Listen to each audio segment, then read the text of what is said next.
that are noted under this are Shirley, which was split as before between 2 council districts. A small part of Mastic and Manorville are split between 4 and 6. Ridge has the same boundaries as in proposal 1. And Farmingville now has 3 splits from 2. That's why there's 12 community splits unlike under the other proposal. Common other features before I close would be, as I noted, the minority population in this map does increase to 36% like the other map.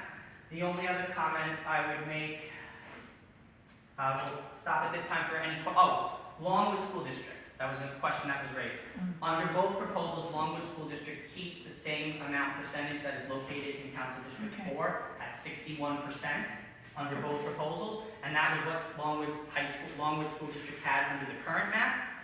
The biggest increase in Longwood School District goes to Council District 2, which rises to 39%, and then I will get the exact numbers for the next meeting. The remaining 3% goes to Council District 3. If I'm mistaking a number here or two there, I just don't want to be able to have all the things on paper. Do any members have any questions right now before I open and start calling the speakers? I do. Yes. So in our last meeting, Commissioner Garcia asked for a list of the split communities. You gave them verbally, though some of the numbers didn't add up. Could you provide that to us? So under what are the split communities and their names under the existing map now and your map 1 and map 2?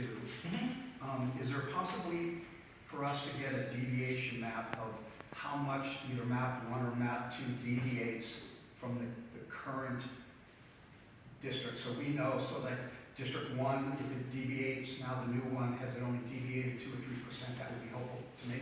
Because we always talk about least change. Core retention, I know where you're going at. So proposal 1, all districts have a core retention of 79%. Core proposal 2 has a core retention rate with the lowest is 76% or more. So some have higher percentages, but nobody has less than 76 under proposal 2. Nobody has any less than 79% under proposal 1. Under this communities part, I will gladly make sure I'll either email to Vinny to email to you guys, or I'll make sure you guys. So you're saying that for Council District number 1, it's 79% of what it used to be under the 212? Or more. Or more. Or more. So proposal number 1 is more similar to the current district boundaries. Correct, just slightly at 79%, the other one is 76, and I would note that on both proposals cases, 10% of the town of Brookhaven was shifted at around the population estimate of about 50,000. So 90% of the town remained in the same council districts that they are in. Can you provide that to us now? We can give me 1 and 2 for that, like all schools. Sure, yeah. And just because we get a lot of speakers, maybe if you email it, that would be great, and I'll make sure to respond accordingly. But you also know the impact on the school districts, which one of the 2 proposals effectuates or implements more change for school district representation, 1 or 2? I don't know that exact detail with that answer. I'll talk with We'll get that. Yeah, I can get that. We can work with David to get that answer. Thank you. No problem. Any other questions from commission members? Okay, seeing none, if the co-chairs have no issue, I'll start calling our speakers. You may start calling these. Thank you. So the first speaker is Jennifer Green. For those that came later and were new, if you could just sit here and be close to the stenographer, just to make it easier. And then again, if anybody else is looking to sign up to speak, as Elise is here, I will give you a card. It'd be nice if you just kept them from people to pick them up like you do in every single meeting in the rest of the world. As in you have to control them.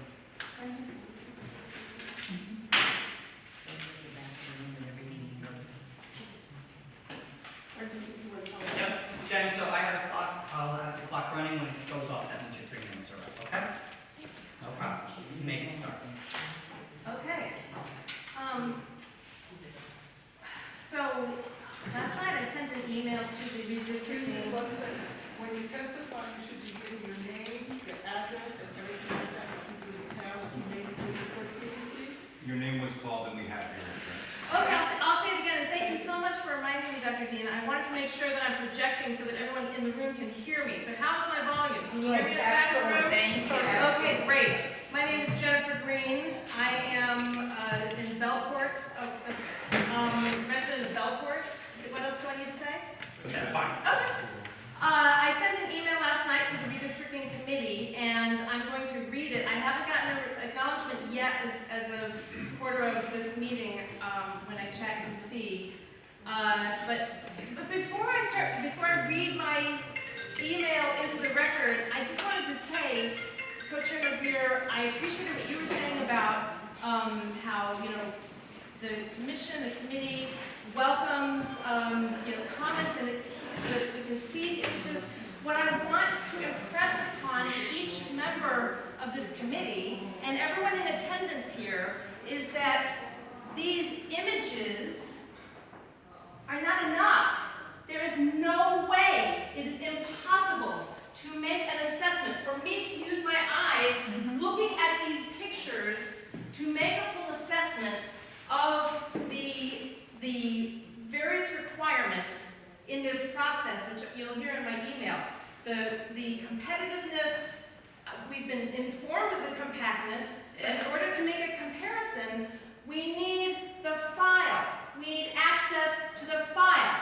Brandon has said that public apps are available, and yes, I have visited 2 of them. In the last week, I've learned a lot more about map making than I ever did before, and I have a master's degree from a sociology program with a specialty in demography. So, I'm going to tell you that in the last decade, maybe we've had a lot of an increase of these online apps. One of them is called District Builder. Another one is called Days Redistricting. And so I'm telling you that if we can please be provided with the URL, the link to the file of each of these, then we, you, all of us together, will be able to assess. These might be great, but I can't tell just by looking at this. I need the file. I need the file. Give us the file. I'm going to read my email to the redistricting committee. I'm sorry, I need to catch my breath.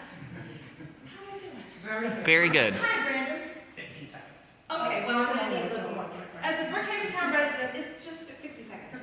I have been following the town's redistricting process with interest, attending the public hearings of 7/11 and 18 in person, viewing the live stream of this past Monday's meeting. I wish to submit a redistricting proposal.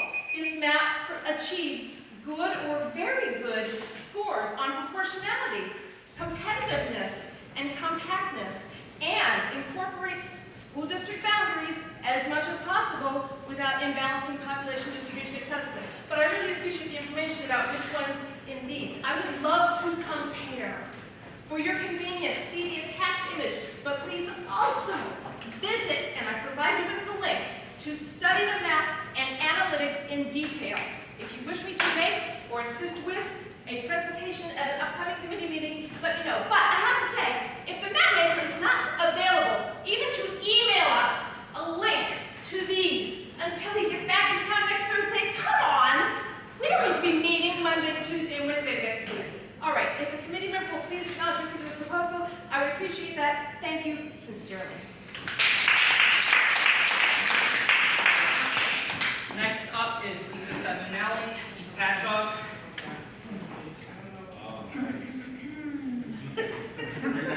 Okay, can you hear me? Is this good? She's got a mic. I figured because he explained that it's better to bring a mic. I know you guys don't have a mic and we have a hard time hearing you. So what I want to do first is I want to give you the town codes, which is chapter 27 on reapportionment. And I actually put a little asterisk on the area that I want to address. So I just want to give it to the co-chairs, please submit so you can pass them out to everyone so that you know what I'm talking about. I'm disturbed to hear the council mention that on open meetings, because this is a public meeting, and since there was no rules established prior to the meetings commencing, at any of the meetings, that Robert's Rules of Order don't count. So I said to differ, and I have an issue with that because of the fact that this is an open meeting to the public. And if you have not put out rules for us to follow, then Robert's Rules of Order is what follows. It is not negated because an attorney told us so. So now, the other issue is that the Brookhaven the town code, it clearly states that from the major party, 2 members must, 1, represent an established voter rights or a civics association, and 1 must represent a minority organization. We still don't know in the Republican Party who's representing which organization. I am aware of the, at large, doesn't have to do it, which is fine, but I know that the Republican Party has to represent an organization. By the way, thank you for attending a meeting, Ms. Delilah. Is it Delina or Delilah? Okay. So thank you for showing up after 6 meetings. So now, the other thing is that I have a problem with the law firm that we're using. Well, that was appointed. And let me tell you why I have a problem with the law firm. First of all, Mr. Vincent Messina, who we know has already donated quite a bit of money to the Republican, to one party. We'll just say one party. So, Mr. Messina was originally with the firm Sinrick and Messina, and his partner was Jonathan Sinrick, who happens to be the husband of Miss Emily Pines, who was the chief of staff for Mr. Supervisor Ed Romaine. So, I mean, this is like, And town. I mean, how much in bed is the attorneys that are hiring the map makers with the supervisor that's running the districts where we have a majority of Republicans going? I see you're still here, Ali. You gotta talk to Mr. Everlane, have you? So, since you have an attorney here, he knows that you have to live in the district. You have to live in the district. I have pictures of you coming out of your house in Comac. So you really need to do something about that. Because this is not a legitimate commission when we're not even following the rules that the town code has established. I know that I have already brought it to Miss Christina Stonzo's attention that we changed parties. So, you know, you also do not fit the criteria because you can't change the parties 2 years prior to being appointed. So that's the issue that would bump you off the commission. The commission is illegitimate. It's completely illegitimate. We need transparency. And, you know, the public is putting their input because we care. We want representation. We want people to be represented and do, you know, to make sure that things are done correctly and fairly. We have a democracy. Come on, guys.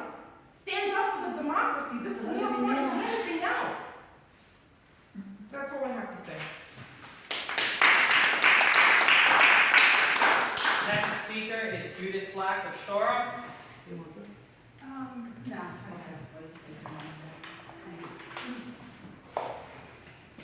Hi, everyone.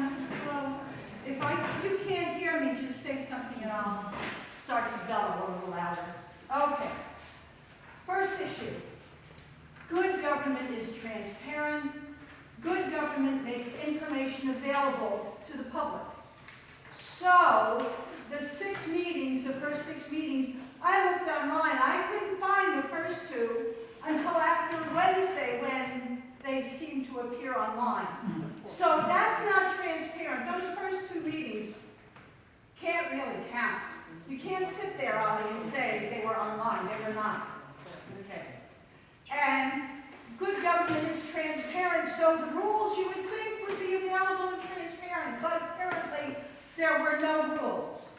Therefore, I strongly suggest that we go with Robert's Rules of Order, which the town government would seem to use in their meetings. Okay, I'm wondering about Brendan Sweeney's function at these meetings and about his relationship with the town of Brookhaven. Mr. Sweeney lives in Shoreham. I also live in Shoreham. It's actually only walking distance to his home from mine. That's in the 6th Legislative District and in the Brookhaven Town Council District number 2. Mr. Sweeney ran to represent Suffolk County 6th Legislative District as a Republican and lost. And he was, I understand, Ed Romaine's driver, and as well as a legislative aide to legislator Kevin McCraffrey. I believe the committee should remove Mr. Sweeney from the process redistricting. He is the senior legislative aide and on the payroll of Kevin McCaffrey. He is apparently, as an intern, representing the town of Brookhaven in these meetings. Mr. Sweeney is working to the council, the firm that hired the map maker. That's an interesting and critical connection. Mr. Sweeney is not a disinterested party. He has political ambitions that can interfere with and can prejudice maps being drawn by the firm his employer hired and he's interning with. Brandon Sweeney should not in any way be involved with the process surrounding the explanation of and the construction of the maps. He should not be sort of running these meetings sort of from the sideline. I mean, You gotta laugh. nice neighbors, I don't know what to say. Mr. Sweeney is part to create the maps. It is not appropriate, if he is part of the process, it is not appropriate for him to run for office in any area represented by the maps. Next issue. Time is up. I got it. Everybody else got your own little extra, thanks. Everybody does, but it's not You're fun. pretty biased. Not when I do it. You're not going to- Good government is transparent, good government makes information available to the public. We need the URL. I went online to look for it, not there. I would like to see how these maps are made. I'd like to see the streets and the lines and the map-making software. To feel informed of the process, constituents need to see the details. Good government is transparent. And this really is not. Thank you. Next speaker is Annette Katar from Patchogue.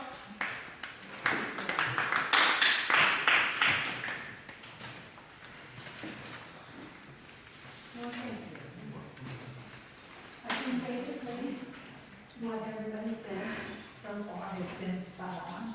George, I don't have real managing to deal with this, it's wrong. So I'm gonna use the simple words, sham, stacked. And this attorney's attitude absolutely makes me want to leave the country, you know? So I'm a civic, I don't see any other civics here. I tried to reach Marianne to see if she had talked to you. But she's, like myself, she's totally in seclusion. I've come out for this because I felt that I needed to say something for the civics. I don't see them here, so I guess they're happy with the redistricting. But I just think that transparency and process matters. And Mr. Nazir, you sit there with a real good attitude, but you haven't answered anybody. It makes me think, I don't know what it makes me think. And I just think, you don't live in Brookhaven town. Can you prove you live in Brookhaven town? This is not a question answered. Oh, it's not a question, answer, sorry. Rhetorical for the record. It's just not looking good. And, I think in everything, but I think this is just taking on what we've lived the last 4 or 5 years. It is taking on, I won't even say it, and what I want, what we want, we will get. We will get, thank you, what we want, we will get. And, so, the other thing is who represents the minority group here? Does anyone here represent the minority group? When you say minority group, are you talking It's in the, and also who represents the civics? Here, you do, here, I'm sorry. Well, every civic is different, and every minority is different. All right, but it's, Lisa, it's in the It's in the thing. Okay, so, whatever, you have the same copies, read the literature. And as far as the maps go, I agree with the lady from Belport, who I think is great. And, I just think that transparency matters just like everybody else said. And I can't believe I'm doing this, it will be the last time I do this, but I'm gonna stick with this until it's over, and I'm gonna let everybody know.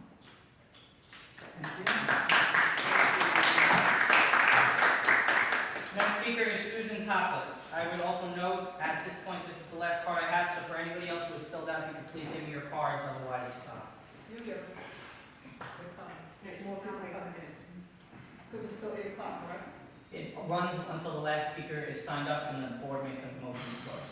I kind of want to speak. I'd like to start by saying, I don't understand these maps because I can't see where the streets are that divide the neighborhoods and divide the school districts.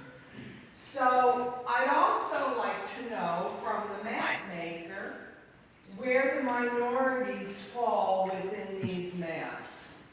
I'd also like to know the plus-minus difference in the 10 years that we've had the last census up until the current one. I'd like to know the plus-minus difference in the minority calculations in terms of, how should I say this? The difference between what is real in the census and the possibility of the people that don't answer the census. Because we know that so many of the minorities do not fill in their census. That's a given. Excuse me, you sound very inclusive, the way you're talking. Maybe you don't mean it, but you sound that you don't. No, I'm not. That's how you sound. I'm not at all saying I that, didn't think so. Beverly, no. I'd also like to say thank you, Mr. McCarthy, for bringing up the point that the board is here to make recommendations. I have a recommendation that Ms. Busmantes had a perfect record up until this evening of not attending any meetings. I don't understand why she's on the board and she should be taken off because she has not been here to hear any of the comments that have been made, to even have any input whatsoever. And you've spent a good portion of the evening on your cell phone. So you really should be removed from this board because you have no information to go on. Thank you. Next speaker, Lisa DeSanto, East Patchogue.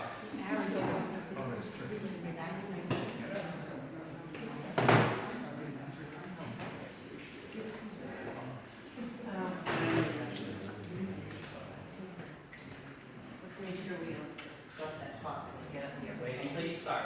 Absolutely.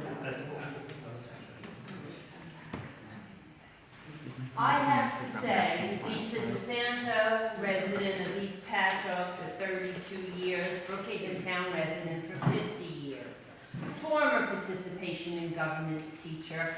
I have been a member of international boards, statewide boards, countywide boards, school boards, PTA boards, and I've never seen such a travesty of a backwards open meeting under the guidance of the intern, Brendan R. Sweeney, who ought to have recused himself the first time we called him out, and Mr. Messina, who brags on his website how he has adequately represented his clients at the highest court of New York State, the second division in Brooklyn. Well, you know what, Mr. Messina? I don't even have a law degree, and I successfully defended myself there. Your travesty, excuse me, I like my time back, please. It is the Court of Appeals in New York State. I'm very well aware. I am so overexcited and exasperated by what I've witnessed today. It was worse than the last meeting. Mr. McCarthy, it's so nice that you're so concerned about notifying the public before the cartographer comes here. Where were you in the previous 5 meetings when we weren't adequately notified? Shame on you, and I can go down the line. There's far too much material you've given me to show what a travesty and how illegitimate the individual board meetings are, how illegitimate an intern from a law firm from Sayville that obviously both have self-interest none of which are the interests of the citizens of the town of Brookhaven. Represent Ed Romney. It is unbelievable that this is actually going on. Right? We the people, in order to form a more perfect union, establish justice. If you behave like that in a courtroom, you would be thrown out and potentially disbarred. The way that you've treated the citizens who have come to this meeting, who've taken up their personal time. Shame on you. The rules change like the wind, and we're not even entitled to the rules. I absolutely object to being mansplained over these pieces of paper. What century are we in that in the town of Brookhaven, we can't have an adequate PowerPoint in which we can all actually see something? And